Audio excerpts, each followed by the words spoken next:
أعوذ بالله من الشيطان الرجيم. بسم الله الرحمن الرحيم. La paix et réconciliation jamake ana musulu. Xana fita xali konton tendine mu al doho al ding al kumtani ho Mustafa Sisawane. Bimu le 23 mars leti. Mardi le 23 mars 2021. Depuis Conakry, wahato yento lansanaya barrage. Hal konton barinya controla. Hal konton muslimia controla. Hal konton control men nasumo hadi nabe hassanin. Nabe la dagri muslimolu tema. Ni han konton ala isa barajo soto ni ngala muta mfana se barajo soto ni ngi konton ala ni se barajo soto ni fana ngala muta isa barajo soto wo kontro mbolo bulala na mela men ben na mela sa ni men ben na mela mbolo bulala albi sagoto khafal bien ka assalamu alaikum wa rahmatullahi wa barakatuh ko tanantalla bariyalu kumo amansonia ni hada muta batake gidi ke soti wala hake mbe kuma kan dulu matinya la jang alisi turmalo alisi hakiltu mbe na la men fola liyen jang. Assalamu alaikum wa rahmatullahi wa barakatuh. La paix jama ki ada musulu nko fo la bela denenge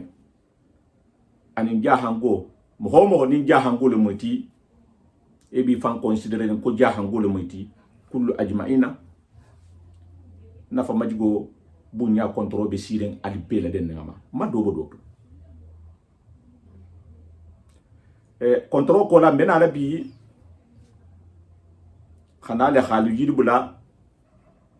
alako alin sen hakiltu betege réseaux sociaux la kumo ngada muta binte ngada muta wolu ngoni bite mbe kuma kan ha karamo holulle mayininka ni hala sahabi même me akaran no ha fasar no afanye wala hasiya men sa karan no ha fasar no afanye woto ni haje mansola fonni sire han lo service inna dunia bata bula ñohomma message il si dula malgré ça même holla ko réseaux sociaux mo ko na fantala ngalo na fa balale et c'est nale ki be réseaux sociaux saboter la ko na fantala donc ko kuma kan ta hala jando ko na fantala bare ni hala sa mbal hakilo bula la mo holle mo ibe baro menna ani be bitidin ko men kunna réseaux sociaux jana ke saboter holo la dunia nyakoto no hundula fushinti la butugun bara hari telmen no isa fo ko réseaux sociaux in ko na fantala ki ba sabotela ala ko mo holi hi kuma kala me isa ta mo holle ge fana be sigre réseaux sociaux in na jam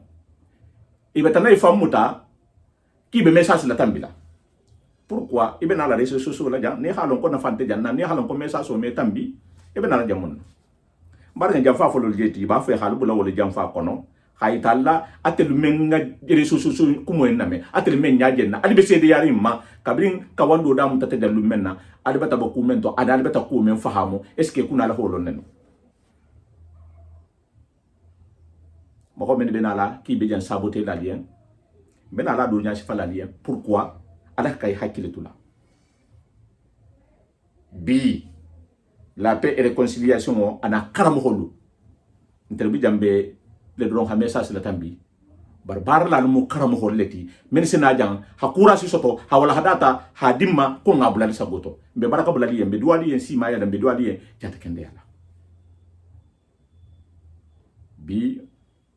mo holbe prelim bi ko ha mo hokkan la tambi ha ala kan sabote bar ala atemu alaleti men ala wodoka monna bi mo holu se nanari ki baye say la ko hande décourager ntel dum nje kumento janni ala hala ni inshallah ala kanam mar ñohonye fanni ni e bento fanna jata kende a bento alim be continuer la le parce que nyaba resultat la le ate fana nyaba resultat la le wokono mo be na la tambito tentum hana ko banda fa fula fo kabo ko sabote la na miro to atla hakan na ho mo holon abe place men na ha ala saha abaru la saha abe place jo man na ni ho la saha ite fana salon jati ha fo kabe torolu na kumo nyin to ja alhamdulillah rabbil alamin ne mo manso batite ala tantu etla handa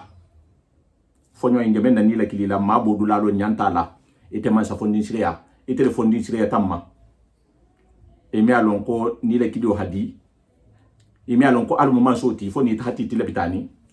ko nila fa jangaro bila wahato do bije ni fonyo kuntu tima har wahato kuntu nding isalon ko alamu alaleti fahama singa di loy no wala ala ko handira kile soni ay bulu e mi alon fo alamu alaleti kon hero ni ye min nadigla ay bala ila foni manso hajo bulata do ni ela ite fanga nyala ko ni la kile wala yokuntula makabeta bo dunia kono dan ni la kile obe kuntula ite fanga se di mane anon ne hafo ko alamu alaleti idum fana ngalon ko inne nyo hombe na ali fana tarla lundu ifan ni be kuntula le ni be laro wala ki be fakala le mo be mo hol toroli ise kuma jan se kuma moriya be kuma continue la kanne parce que nta moro kementi ani même ni be moriya la fa sala ha kementi nse na o detail do dialima al ko al halo parce que ni nata na alfa be toroli mbetege kon alfa al haparoke fidaulu be kuma kay kan ni nata parce que mo beta siabi fidao beta ke business eti abalo wuli kan sati ko no tahari dula be tambila kam ka fukan ne dron ba décourager kan alako alhi boy déplacer la alkana taha tanasoto shifa shilolu kan almunnali kisila accident hi soto shilo kan ita hata fahato eteni wo men beta hamala shilo kan anabaru hasia alamun kisila so fo men ke jam wo be mohol torli business ma ni torli ben balu be den ni la be barka kat bulal karam holien message indana la hanna karam hol soutien ben na karam hol soutien na alko atel men fana ben na mela alahi hakilitu mo hoyni men ba la godulu ko mo hoynu men ba fe alahanna ila kuluto ante la wulidum fushima fo halla godo ba tu wo kono ifana be bolale e bi fan defande la le i comme nja ko demasike kan nyame ifana be bolale be kuma soto la le bi fan defande la menna parce que i balu le be den ngala parce que imam métier karam parce que balu na fushinti la ko fa hi sigi taramam boy la fushimam boy la fena be hana itara ko mo barakoti ko mo duwa jaboti mbadgalu be duwala na alfalien be duwala wulu falien ko kilimbi je me soxla non ne ma dunia ni ataba nyamale mo hol lesma fadi ne mo hol ma fadinta atel generation men benta atel le sala saha alla wo hato al sen hon sambano sit ko men kan ala hala den wo kan ala hoto fo benga sena ni hon faha mo senanare bara al bimba men tambita wala hakul la siti da mate maje ya halat hama nyame ni te ko bi ko ite nunte ko fo ngala hama wala kan ala ko avantage men bi te yen toujours ko fo show garder fani ala moti wo tambita le wo me keno wonte kering ni hakumo nyin fo af même ma fahamu ni nata isafo ki ben alfa la do yala kon nasila ko to lu ki bo bola wala kan mo ho men fanga be yem fola sila ko to ba do be kede même mo ala la siloti même mon ki la siloti atafanga to silo kan ababa la ko hagolama ni ko mbaba ko ten bimba ko ten atel tono memboto wala hagolata ma hasfisia yinte ikayen ko ala ko ten kila ko ten amila me wo fangato e hasi kuma le hatinen kuma la barni na ta karankar sa nin karankar sa ti asasi ginya tobe sa ko ite mo ba kanula le ti mo ba ko hadiye mo ba kanula dun jam wo jam ko la ko mediki batano no fahamu ba fe muslimo le hayin le nyaaje mbembadu ni na to kumoti aseki yen ki bo le denigrer la ki bo le do yala ite membe den di nyen ko la atu silan alanya ibe fakala le lundo ntendi mbe kumo men fola fondin ke be nouvelle génération anate de musulu parce que musulu mo victime baleti na système du kono la bi mbemba lu men hila wato lu ke wolu benta wati leti e hakul la tama ila wato lu kenya ma e nyohom bunya ni nguli ya men tartaw kono ila tangolu kono hila mo yake abento wato lu mai hakele ita hatale khapempen ke butu ni wolu banta fempen ni hake wobol ni ala le tema wobol ni ala le tema ibata taha génération par génération le ntelefana bata na alhamdulillahi rabbil alamin menga gole hatara be muslimi ato mantur muslimi ala be kalamat shahadatu fola mbata yindanga ni yako alamu alalati ku muhammadu rasulullah kala kilalem woto itefana ni itefana na génération men dana ben ite kana fo ko fonte la vive le ki comme na ko lumbi la tahambala le comme be mbalu tarambi la tahambala nyame wo wahatu woto ko lumbe tahamaka nyame animbi kilin ninte ne ho fo sita ho fana fasara nyamo di doma parce que ate même ba fi kula hatamaten abe tono dole nyinin kanyin to bara ame wo fa dala adu mo même bi to ni hafo mo si nyaaje tasuiti sosoro me tarato afo nyemba fi la hatulan to bunya la wato be nda hatu bunya mo ko no atala hatu nte koto ni ho fo sayin mo sal saka ni se tu ko kan ise tu ko kan bari ite ni tele generation même ben tabutu mun tella wato yinto ite ni ta hakan ne ngaku la saha ni se vive ni honka nyame ne misilime ya hafo nyame na anata alquran ko na nyame hadithu ko na nyame ngola sabati ni hontema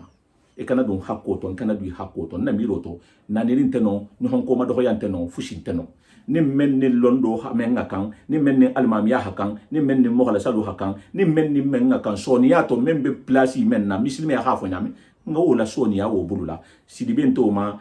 janghan to ma jabin to ma girasin to ma sawanen to ma men ni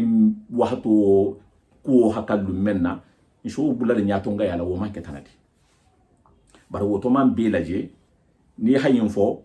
ise bo ini la gumani ngel sebo ise nanari ise kuma siaman la in place da ali hakilito mbe kuma la tel menni ba fo kan ne kante kan ko jam kumo ko na fantala bari mba fa haburi ateli be kulu nyaajiri na alba fa haburi na fana itel len tafi ko ala afamu wala bi tel kun kono la mais tout moment nan tel batalon ko kumo be si kasibla alhamdulillahi rabbil alamin nse maso la fondi sire ya tantu man sha dama sentano be kirin na alon na be kirin mo man karan ha ibrisa si ibrisa altala la danko le bakan parce que akata fanto baleti asifa karan na be kirin bi wol me fushi me hari ko ala ko tankila ko ten ibrisa wole ko ama ala kan na me wala ha kunna wa woto alkana mo hola me parce que ka ba fola abe alquran kulu fala be hadiso fala barabe bende anidi alama anata ba fe kula hasan banyame asenom de sembente ya alin sa hakilto wo mo holu ko inse kuma moria kanja moria atele musulu alsiama bijambe altulo benna alibata me hankatarin ite men ni bata moria damuta sanji saba sanji nano rejenti ahamun na fayma yande alanin annabiya afonye ahamun na fayma ite namuso ite mohukuta benaro fana difference fola bien parce que nin kuma ta moria fana kan tagareya men be butani ani moho ha moho bul fengala mutila ani bandi ya nin ko men ba kono la ini problème kilin ngata haybe bola jelu men ni problème keme nen ngo kumo fana fo ante nyaani na de ise nayin nati ko moria sabotela ise dole fan kamme ko ngana alfa tarle kibe moria la ngana ala marigi ma sa fondi sire joni se yin nata ko itela alfa kita ho tarle abe ko do la mutala mo holla ko haji fu ibe makashi jara kita hayin tarle kitela me moria abe ta maka nyame na bi atel halonne mbenna la wo difference do do fana nyentele ha men lo moroti ani menje moria la fa salabi parce que menje la fa salabi wul ba la fa salabi may halon ko moron titi ni hi la soto ou bien itati lo dungare le temen de afala ko moron mon tahi lo dungare la ihi mira alama ihi fanga la saha ihi mira mo holo mamen ben ali ya muso ben ali ya abin ali ya lu menna ako ka ba fe ko fa kele se katati parce que wo se kele muso lu beden nin ke kilingala ke hadiya entuma do ba fe ke hato atela disposition to woni wo hanaite ya abena la lumya ni wo problème le nata hawo nya sifa nyinye imesa yi wolunwa amaisi na musuta alaka ne haje kibe gwari ikeyen asa fo isi na musile barota har na hatar si na musu man pempen ka si kono ni mo pilanga le tidron alako ni ho fo mo hoye ini mo ho membe den nin kila ko si na muso la habaro ke wo fenni men babula fana be ko mo betula nonne ite muso kabrin tuma di man godi jadu boti bulula est ce que wo hakele ke kati saboti men je na mutalila abe men na mutalila abe takala timinto muso men jabulu dinga men jabula ada dimba yalu ajo le balu ni nin kam wala hake fa hakumo indol le fo wo to ben ngale bate bulula muso na ta men be to ben ding ha adiama ke woke na ta men be to ben na kuma kan to ben ding no koto man halaji ni ta na to wole je folien alako I halatela godlam ta kan kumo ida bon kono seti nyanyi neto asafo yen ko musoni isina musubeti la para halawala wo sada habo ni ho damuta ina se sanji delkoto lulu ni man ni se fara ise sa ha fara ise si fara ise imbe keten ndum meta me lo na lula ni tata felilla ya ha felelo doron kiye ha felelo doron kiye ko tilibina ni kila salu mamuta tilibina no ingono ni fakata kuna gole muti tilibina ni tesalla altala beti condamné ko tilibina ni hata ha felelo doron ke tilibina ni kila ile salu memuta awa al saharo fanan kola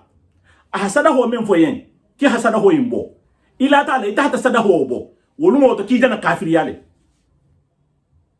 ya de salu mutabali wo beje wo sursi le moti wo mutil dantal tit ko tilibina ni no wota meta ni hi fana saga abata be do yin ki jana kafir yale ha fisiru walla ya alama ala men yi da ide na fisiru walla ya wala parce que ala bi dala lu menna habo jito jie membe la hanfuri wo ala wo hana ina debo kono ke ni musu ya kafo kono jile wota je jie men isa folo ko ji ko sori ngale wo fanan ci sia fen sia magalemo wala kilinta hata wala kati teti ala la man sa kono wala kata yeloti wala kututa tribina no tribina na sama formé hata tayteti wo be ala la tangole kono wo be ala la masaya be hinna lila ibina kono fonyon tije fushin tije domo men bije ala la halo abite la balu kanyame hayta hake mohoti wo kono la hay habo fonyon la lumme ite muso ala la jani la tangonya parce que ata ala la halla hidina kabini be dala lummenna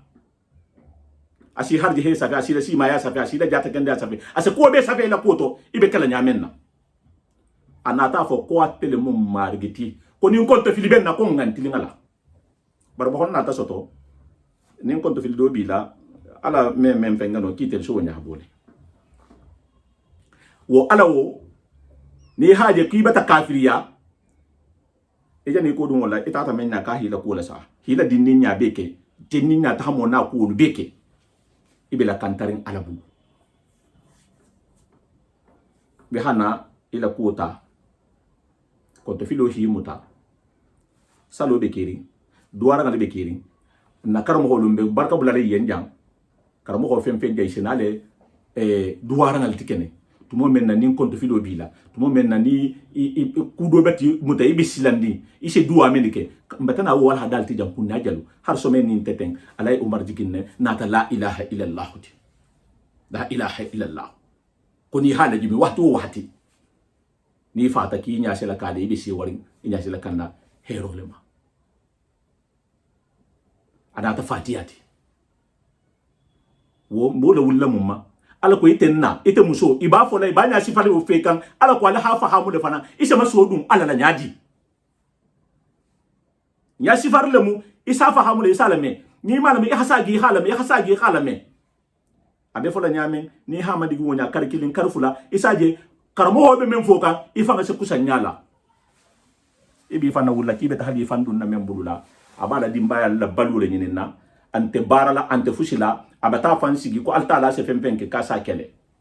altala dunko ko ni hafula ka fate mansoma ata alama ni wosita alama je jahannama le muy pilasiti etebe tulunna wol ko lela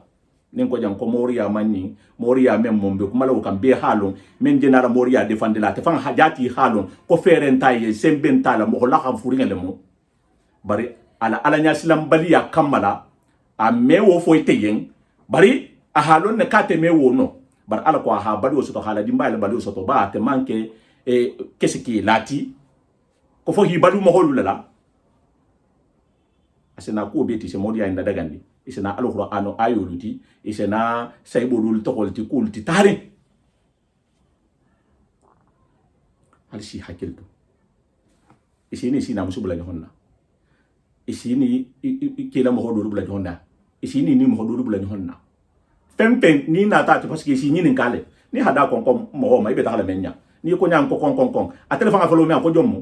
mun na mai to fa hina kon tombo hi baba kon tombo sina la korosi ya ta moro ya ni ba fe ka asila ko jele taha mo men mi lon feu na hi mai ni ka kito ya fa ka hi to ho e ka hi na to ho secret do bi secret sabakan nani i ho ti fan kono ni ba fe le halon kona si ya fa en ko kudo ben kono kuna ni ben kono afo nyende sinin jila mo alal ti mo honte ala fo le ni alqur'ano kono la be jang haño hon de mala haño hon matilin haño hon dalo silo kan silo men mo siratal mustaqim siloti alin sen hakilitu wo moriyawo isa demben alfalula alfayinu nyella moriya nde dole fodali ni kata morol ti nyaadi an alulu mo holle kata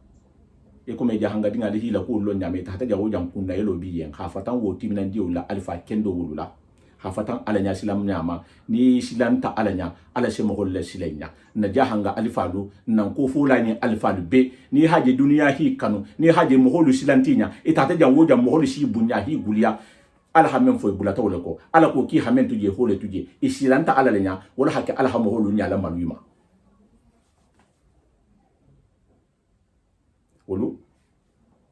isaje sate kono mo sabale bije mo nani atri be sate dingi be karanna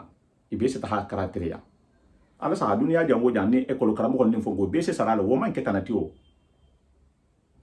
dingo men je satan na sate ni asa mo nan le bije mo se mo holu karam mo nano yi ame dinga le karanke no hi edike no atana bahara kutake ate baro se bengin nema isaje automatiquement e betale lo kun ko karamo ya haje moro le moto ko moro ani menji tahali sigila biro le bi mo le bena la kan ite muso ite betala ya moro yala ibe katale kafnyo hanaya ibe tahala do ku tahanaya ite ente sabu nyimatu ko ite menje mo holu la dunka moro nyin kan parce que ite betata haje parce que ite be la ngala ou bien be hakala complicité ya ha mo ho fusi sambaje wallahi tabato même bali sambalaje ali hakil tool fananko parce que nse nyoko na sambale ko ino kan mo fu ha propose yen I hakil to aku abi sambala mumma itinya godo ije men dila nga mo holu no men hi déplacer batana afrique dan do le 3000 do le 4000 e bata waya sidel ke bata be dépenser resultat de kele o dépenser o ide 5000 ni 3000 mais dépenser la ite fanga iki o men joti ni problème bi natema afo no itata 200 euros 300 euros bola e had tabir di man ngali kayen e had l'argent de poche ngali dilama wo be laaren kuma kan kendo ka nim fama jiko ka afo ke meki sagoti bari ito beta problème je ila godo ime indi kema ime adi dimma bari isa di mohoma memba a musu balula la hadingel balwala ite kebe konkola I musu be konkola idingel be konkola ini nyasu ma fanante mel lo hobi le fana ime wo soto ala maison parce que inta ala silo le kan wo alfa wolu mbemene man ko moro menu karam ho wol balu nya jolo fo yen anim bi ni kuma ta mori yama isi reference la wol ma ko lunga mori yakele wol man mori yake wol man tagri yake wol man sunyar ke wol man mo lahidi hafo kisi haju jara wol ni nati e sa fo ko ala le se mo ho haju jara te lunte te mu jondi fingre ti so le la du ko ngoto wol be mo la karanga la non ne saranti ni mo hotima saranti ni mo hote automatiquement mo holla haji fanyen ko yinte barala nyinte fusila ndinga de babulu mo ko telefona ndinga de babulu ne men ta ta waya sila nanata parce que ite ta ta nyinen dula la te man ta ha nyinen dula ila harji hese do bala hadiyama ka tala hafi saytu wonte de hadiyama ka tala hasute tala hatia alati wonte de hadiyama je baro menna ajalla sati la baro la parce que dinga kuluwa halalon alala wo musati la nyasu malati ite fana na contribution woto hawodi karamo ho ma wo fana mu duwa nyini nga doleti karamo ho safa hamu automatiquement be même man ko moro wo safa hamu ko yimbe ala nyini ngalela membe takalata se takati kan en neka aman takade ko ha afan ko ngod ngabulde ka hade ma ko to no ata halon ne ata halon aja di la men fana ma wo halon ibulobe ma falina to menna hakili kilelem o mo ko ko nyale asisi mo jalti karamo o sa fam balu ten ne hala dimba yalu balu hakara ninga nyinu balu akhalalo ataiba ko rebe keri wala mo karamo hoti hana faade dum satila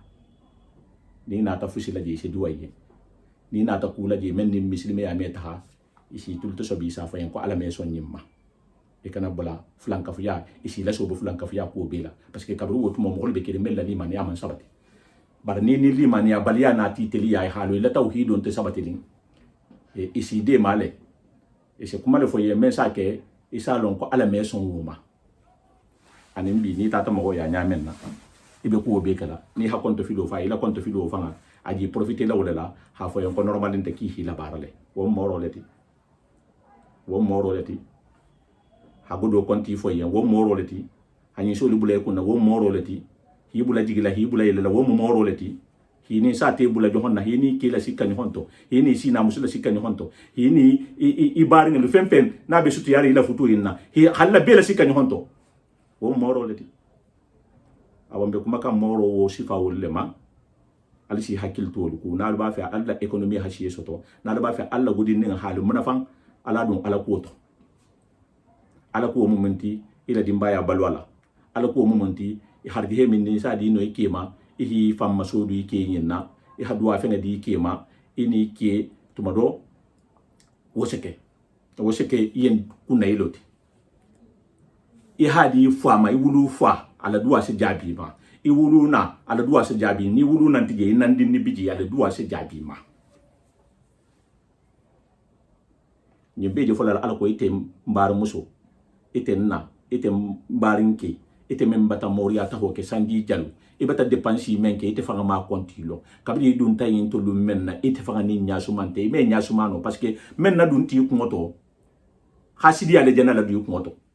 je mo le gwaliye je ke le gwaliye je muso le gwaliye ni ko mo ho yen ko hi la barale idinga be konto fidu ko doto ni ko yen kisi na muso le kata wo saboti mo ho fo yen a hola du kumoto kisi na muso le kata wo saboti sina muso yimi akano no han ha alkiyam ni realite ni mo yilo yen kenato bi ko ite iman dinye idinga le mandiye nten ni menje to mo ho kanu parce que mbata lo mandiye bar ni wo mo do tata wo la mo do kun ha fo ite hila la wala wo mo jana ki masabu jahulati wo mo ho mo ngane jahu ya baliti wo mo ho men sa fo yen ha fo kila baratale e be sigiri ni la konto filo be sigire hata konto fili la yen konto fili kam tel so kli komoro ntel so mo lo hamen bo baro la wala hasa gire frela na alfa kendo ma ko men fo la alnyasi la mo holuma nje men fo le lien ko parce que ko le fananga mori akele parce que argument ko tanki sigiri insole fo ko le fananga mori akele ko na alfa alko atekembe mento wa hasembe ya wa hasembo soto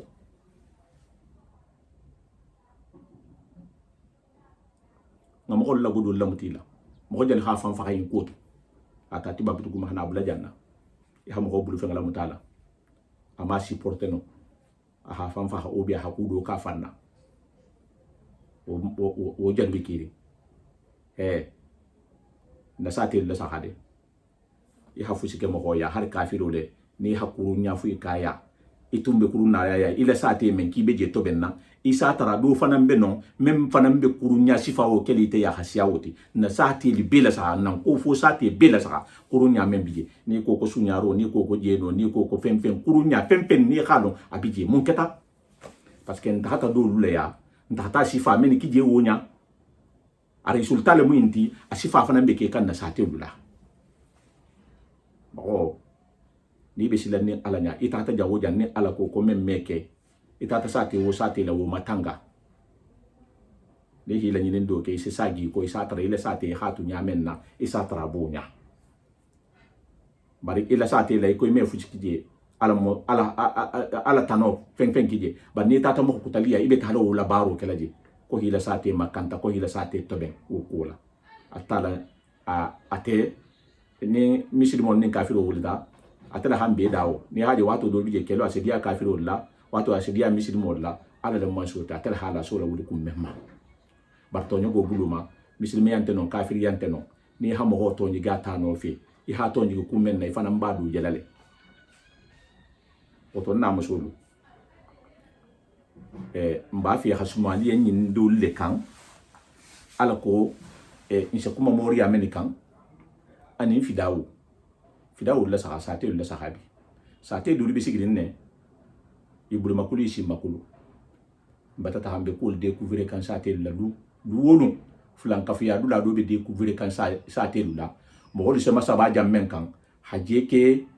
hirima dulati hajeke tarade dulati hajeke haju jala dulati nyaba la resu susu la wato be ala nyasila nyabanta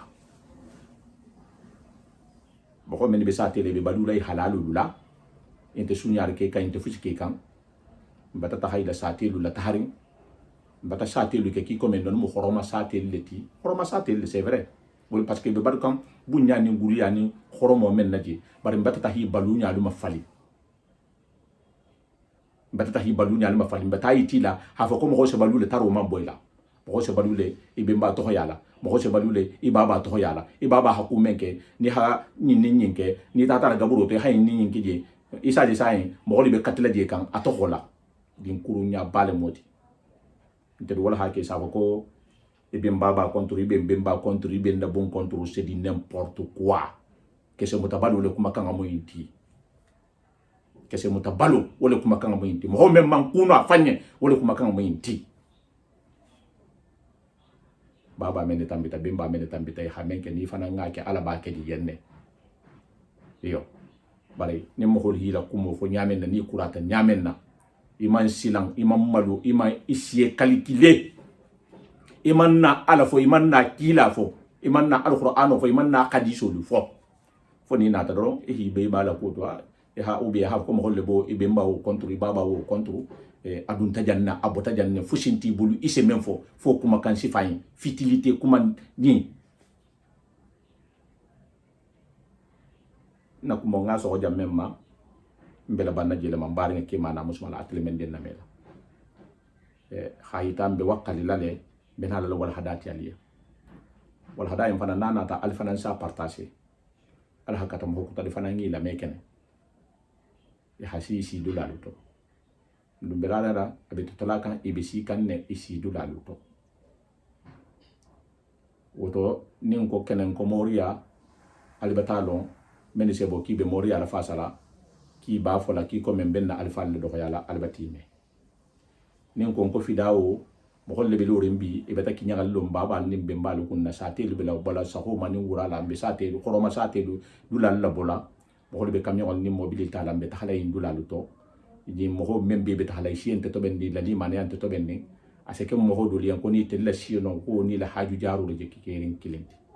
e bi bala mo wuli kilin kunna konto fil tum buli kilin kunna ha mobilité hasbo sate ni sate la hata sate ni sate la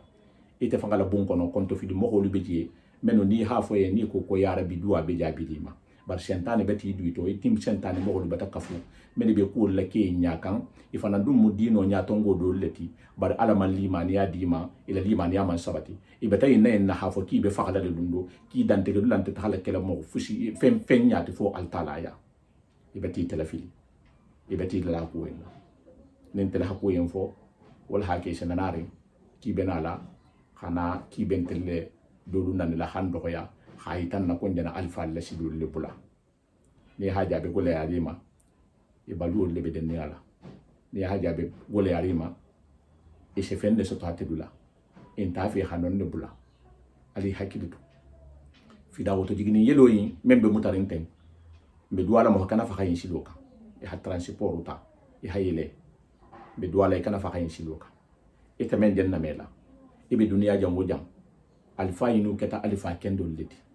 barna alfa bayinu ise men be to meten woli bayinu ngamen long duniya janteli yam mo balle muyti woli le muyti be tala la fase ko nyale e babante nula bembante nula jon nena ha me har lunkinin ko indo ha fidawo kela baba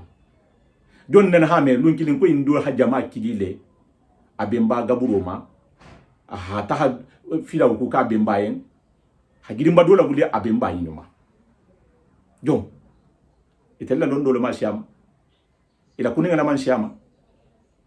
ya hano karan hadiso lo mbemba wolu nje kiti la men la ko labi na ko sita akobe mutar nyame ala ko onte mutar nyang kila la ko onte mutar wonya pourquoi c'est une question d'interrogation il fana ngi sigi himira pourquoi alpha kendo inu même ngamene be to men munna ni fana may sifa do ke be mbal ni babali ila londo le mansiama fo ila kuninga le mansiama to il fana ces questions mo jabi fanye ici lantale ul halonne intena la mo holuma sabala ku kan idan tegnya la ha mobile alaya woto bintel ni mo holo génération dolu bata ben men dolu bije ben la dinon nyato nga yalla wonu la dimbaya se balu nyame ani la kallanke ya se la sabati nyame wala ha mobile bi hasiya ala koti ani te la koti woto ni be groupe woto e si hakilto isi mira alama e halanya ala nyasi la nyamo tay bulo e hi fam masodu fanna e hanyinen karo ke ala se masoto nyaadi ala ha question le posé lon na la question le jabi e hi sali nyama nyinen ka e ha istifaru la siya men si masutia alala saya mi sara e se sahola ile me sulaku e se sulaku ime sahola ile o khatra silen ite memoria ta ho indala mo do batini sina musubula ni honna ite fani sina musu dokmala ini ke bula ni honna ini ke do ho bula ni honna ini mo ko ta bula ni honna afere du sulanti yen ila godin ni ngam fanam bi bulu fanam sinte sotola wo be bending atala kallanke ya kuloma abe ala mo ya to benkan abi tala mo ya tinya kan afale en kontendin mo al doho al dinga al kum tajo Mustafa Sawane maintenant la jam fa la jang maintenant la jam fa ko matali en jang men tadi nyama nene la jang men ha junte ko fashke ko fenga baldu men be janne ko hanyo hommatili ko hanyo honna lo silo kan silo men mo siratal mustahima siloti ala mon sabati la silo en kan ala mo sentano la korila ala mo sentano la sobalanna ala mo tebe ngani kamme do nan na bungol ko non na habi do ko non na sati ko non da malu tema hafalen ko salamu alaikum wa rahmatullahi wa barakatuh adam bi wahatuta insha Allah min alhalamin